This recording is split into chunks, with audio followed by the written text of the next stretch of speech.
পোষ মানে না, পোষ মানায়। তুফান যে সিনেমা নিয়ে বর্তমানে বাংলা ফিল্ম ইন্ডাস্ট্রি সহ বিদেশের মাটিতেও ঝড় বইছে।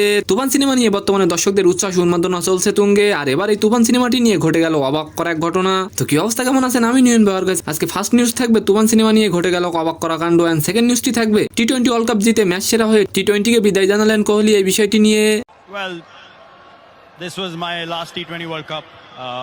যারা নতুন নতুন সব ধরনের নিউজ দেখতে চান তারা অবশ্যই আমার এই নিউন বাই চ্যানেলটিকে সাবস্ক্রাইব করে রাখতে পারেন। ঢালিউড সুপারস্টার সাকিব খানের তুফান সিনেমা দেশের মাটিতে ঝড় তুলে একযোগে বিশ্বের 15টি দেশের হলে মুক্তি পেয়েছে।